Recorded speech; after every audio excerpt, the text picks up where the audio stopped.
கந்தன் திருநீரணிந்தால் கண்டபிணி ஓடிவிடும். குந்தகங்கள் மாறி இன்பம் குடும்பத்தை நாடி வரும். திருநீரில் மருந்திருக்கு தெரியுமா அப்படின்னு ஒரு பாடல்கள்லாம் நம்ம பல முறை கேட்டிருப்போங்க. ஆமாங்க, நமக்கு வரக்கூடிய வினைகளை எல்லாம் அகற்றி நமக்கு வெற்றியை தரக்கூடியது கந்தனின் விபூதி திருநீரு அப்படின்னு நம்ம சொல்வோங்க.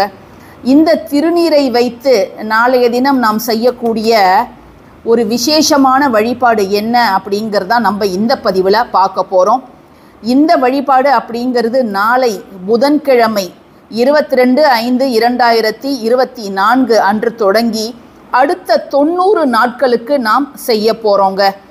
இந்த வழிபாட்டை நான் போன வருஷமும் உங்ககிட்ட பகிர்ந்திருந்தேன். நிறைய பேர் செஞ்சுட்டு நான் வீடு வாங்கிட்டேன், திருமணம் கைகூடி இருக்குது, குழந்தை பேர் அடைந்திருக்கிறேன், 10 வருடங்களாக குழந்தைகள் இல்லை, ஆனால் நான் குழந்தை பேர் இப்போ இதை வெற்றிலை வழிபாடும் இந்த ஷட்கோண கோல வழிபாடும் செய்து நான் குழந்தை பேர் அடைந்திருக்கிறேன், தொழில் அபிவிருத்தியாக இருக்குது, கணவன் மனைவிக்குள்ளே இருக்கக்கூடிய ஒற்றுமை அப்படிங்கிறது அதிகரித்திருக்கிறது, வீடு நாங்கள் ரொம்ப நாளாக கட்ட முடியாமல் இருந்தோம், வாங்கின இடத்துல வீடு கட்ட நாங்கள் பூமி பூஜை போட்டுட்டோம் அப்படின்னு பல நிகழ்ச்சிகள் தங்களுடைய வாழ்க்கையில் நடந்துள்ளதாக நிறைய பேர் தெரிவிச்சிருக்கிறாங்க.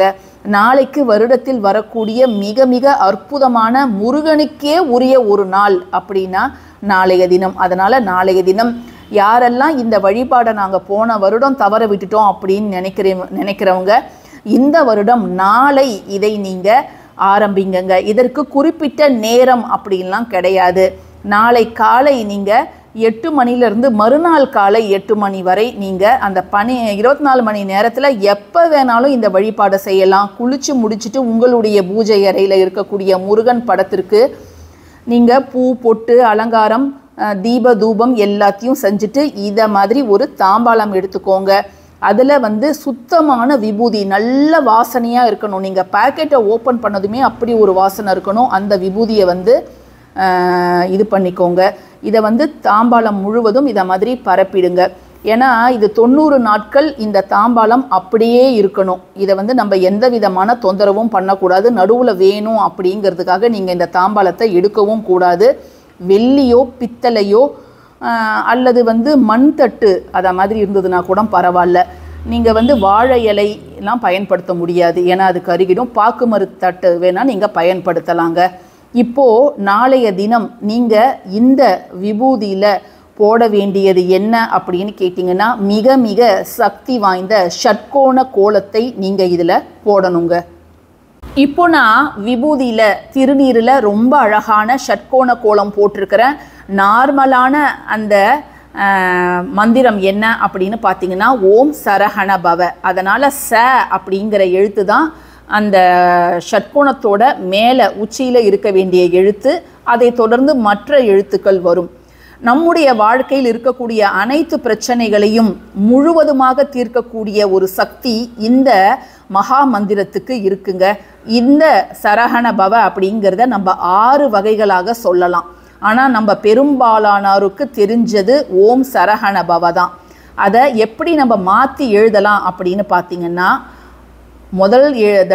முதல் முறை எப்படின்னா ஓம் சரஹண பவ, அடுத்தது ஓம் ரஹண பவச, அடுத்தது ஓம் ஹண பவசர, அடுத்தது ஓம் நபவ சரஹ, அடுத்தது ஓம் பவ சரஹண, அடுத்தது ஓம் வசரஹ நப அப்படிங்கிறது.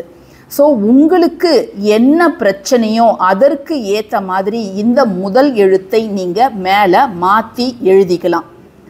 அதுக்கு என்னென்ன பிரச்சனைக்கு எப்படி எழுதணும் அப்படிங்கிறத நான் உங்களுக்கு நான் இப்போ ஷேர் பண்ணுறேன். அதையும் நீங்கள் பார்த்து தெரிஞ்சுக்கோங்க. அப்படி இல்லை எனக்கு அதெல்லாம் தெரியாதுங்க, ஓம் சரஹண பவன்னா நான் அதிலே எனக்கு சௌகரியமாக இருக்குங்க எழுதுறதுக்கு அப்படின்னா நீங்கள் இதையும் எழுதலாம். இதை நாளைக்கு குளிச்சு முடிச்சுட்டு நெய்வேத்தியம் வச்சு படைக்கிறவங்க அப்படி பண்ணலாம். அப்படி இல்லைன்னா நீங்கள் முருகன் முன்பு விளக்கேற்றி வச்சுட்டு அட்லீஸ்ட் 2 பழம் வாழைப்பழமோ அல்லது கற்கண்டோ அல்லது பேரிச்சையோ அல்லது 1 டம்ளர் பாலில் நாட்டு சர்க்கரையும் சுக்கு அதெல்லாம் சேர்ந்து வச்சு நீங்கள் இந்த ஒரு தட்டை அவருக்கு முன்பு வைங்க. உங்களுக்கு என்ன மலர் கிடைக்கிறதோ அந்த மலரால் 108 முறை என்ன எழுத்து மேலே இருக்குதோ அதிலிருந்து தொடங்குங்க. ஓம் சரஹண பவ, ஓம் சரஹண பவ, ஓம் சரஹண பவ அப்படிங்கிறது அந்த பூக்களால் அர்ச்சனை செய்யுங்க. அதுக்கப்புறம் 90 நாட்கள் அப்படியே இருக்கட்டும். வாரம் நீங்கள் செவ்வாய்க்கிழமை இதற்கு தூப தீப ஆராதனை அப்படிங்கிறத செவ்வாய் ஹோரையில் காமிங்க. மற்ற நேரம்லாம் நீங்கள் இதை பார்க்கும் பொழுது கையெடுத்து கும்பிட்டு நான் உன்னிடம் வைத்திருக்க கூடிய அந்த குறிக்கோளை இந்த 90 நாட்களுக்குள் எனக்காக நீ நிறைவேற்றி தரணும் முருகையா அப்படிங்கிறத மனமுருகி அவர்கிட்ட பிரார்த்தனை பண்ணுங்க. குழந்தைகள்லாம் இருக்கும் பட்சத்தில் இதை ஒரு பாதுகாப்பான இடத்துல வச்சிடுங்க. இப்போ யாரோ இதை டிஸ்டர்ப் பண்ணிட்டாங்க, ஷட்கோண கோலம் கலைந்துடுச்சு அப்படின்னா நீங்கள் மறுபடியும் வரைஞ்சிக்கலாங்க. சரி, முதல் நாள் அன்று இப்போ நாளைக்கு நீங்கள் செய்ய போகிறீங்கன்னா நீங்கள் அவசியம் வெற்றிலை பாக்கு, வாழைப்பழம், ஏதாவது ஒரு நெய்வேத்தியம், தூப தீப ஆராதனை காமிக்கணும். அதை மாதிரி முடிக்கக்கூடிய அந்த 90வது நாள் இருக்குது இல்லையா, அன்னைக்கும் வெற்றிலை பாக்கு, வாழைப்பழம், ஏதாவது ஒரு சிறப்பு நெய்வேத்தியம், ஒரு பஞ்சாமிர்தமோ அல்லது கந்தரப்பமோ, ஏதாவது சர்க்கரை பொங்கலோ ஏதாவது வச்சு நீங்கள் முருகனுக்கு வழிபாடு செய்து உங்களுடைய வழிபாட்டை நிறைவு செய்யணுங்க. இது ரொம்ப ரொம்ப ரொம்ப சக்தி வாய்ந்தது, சாதாரணமானதாக நினைக்காதீங்க. வீட்டில் இருந்தே நீங்கள் செய்ய வேண்டிய மிக மிக அற்புதமான சக்தி வாய்ந்த வழிபாடுங்க. சரஹண பவ என தொடர்ந்து ஜபித்து வர சர்வ வசீகரம் உண்டாகும். ரஹண பவச என தொடர்ந்து ஜபித்து வர செல்வம் செல்வாக்குடன் கூடிய வளவாழ்வு உண்டாகும். ஹணபவ சர என தொடர்ந்து ஜபித்து வர பகை, பிணி, நோய்கள் எல்லாம் தீரும். தீராத நோயினால் அவதிப்படுபவர்கள் இவற்றை ஜபிக்கலாம்.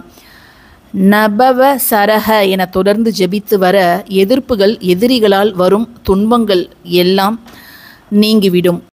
பவசரஹன என தொடர்ந்து ஜபித்து வர உலகத்து உயிர்கள் யாவும் மனிதர்கள் முதல் ஜீவ ஜந்துக்கள் வரை நம்மை விரும்பும். ஏன்னா நிறைய பேர் எல்லாருமே என்ன வெறுக்கிறாங்க, யாருக்குமே என்ன பிடிக்கலை அப்படிங்கிற ஒரு மன அழுத்தத்தில் நிறைய பேர் இருக்கிறாங்க. இந்த சக்தி வாய்ந்த மகா மந்திரத்தை பவசரஹண அப்படிங்கிறத நீங்கள் தொடர்ந்து உச்சரிக்கும் பொழுது அந்த நிலையெல்லாம் மாறி அனைவரும் விரும்பும் ஒரு நபராக நீங்கள் மாறிடுவீங்க. வச ரஹநப என தொடர்ந்து ஜபித்து வர எதிரிகளின் சதி, அவர்களால் வரும் தீமைகள் யாவும் செயலற்று போகுங்க. இந்த வழிபாட்டை நீங்கள் செஞ்சிட்ருக்கக்கூடிய அந்த காலகட்டத்திலேயே நீங்கள் என்ன வேண்டுகோள் வைக்கிறீங்களோ அதற்கான தீர்வு உங்கள் கண்முன் தெரிவதை நீங்களே கண்கூடாக பார்க்கலாங்க. இப்போ ஒரு வாரம் செவ்வாய்க்கிழமை நீங்கள் செய்ய முடியலன்னா வீட்டில் இருக்கக்கூடிய மற்றவர்கள் யாராவது அந்த தீபதூப ஆராதனையும் 108 புஷ்பங்கள் கொண்டு அந்த ஓம் சரஹண பவ அப்படிங்கிற அந்த மந்திரத்தையும் உச்சரிக்கலாம். 90 நாட்கள் முடிந்ததுக்கப்புறம் இந்த விபூதியை ஒரு தனியான பாக்ஸில் நீங்கள் ஸ்டோர் பண்ணி வச்சுக்கோங்க. தினம்தோறும் இதை நீங்களும் உங்கள் வீட்டில் இருக்கக்கூடிய மற்ற நபர்களும் உங்கள் நெற்றியில் இட்டு கொள்ளுங்கள். மற்ற விபூதியை காட்டிலும் இந்த திருநீருக்கு அதிக சக்தி இருப்பதை நீங்கள் உணரலாம். இந்த பதிவு பிடிச்சிருந்ததுன்னா கட்டாயமாக லைக் பண்ணுங்கள், ஷேர் பண்ணுங்கள், நம்ம சேனலுக்கு சப்ஸ்கிரைப் பண்ணுங்கள். யாரெல்லாம் நம்மளுடைய சேனல் மெம்பர்ஸாக ஜாயின் பண்ணணும்னு நினைக்கிறீங்களோ தாராளமாக ஜாயின் பண்ணிக்கோங்க. தேங்க்யூ ஃபார் வாட்சிங் திஸ் வீடியோ. நன்றி. முக்கியமான பின்குறிப்பு, நாளைக்கு நீங்கள் ஆரம்பிக்கும் பொழுது அசைவம் சாப்பிடாமல் இருப்பீங்க. 90 நாட்களும் நாங்கள் அசைவம் சாப்பிடாமல் இருக்கணுமா அப்படின்னு ஒரு சந்தேகம் வரும். அப்படி கிடையாதுங்க. ஒவ்வொரு செவ்வாய்க்கிழமை மட்டும் யாரெல்லாம் இந்த வழிபாடு ஆரம்பிக்கிறாங்களோ சுத்தபத்தமாக இருந்து அசைவம் சாப்பிடாமல் இருந்து முருகனுக்கு அந்த ஒரு சிறப்பான அபிஷேகம், ஆராதனை, வழிபாடு, அந்த மந்திரத்தை உச்சரிப்பது, அதை அனைத்தும் செய்யலாம். நன்றி.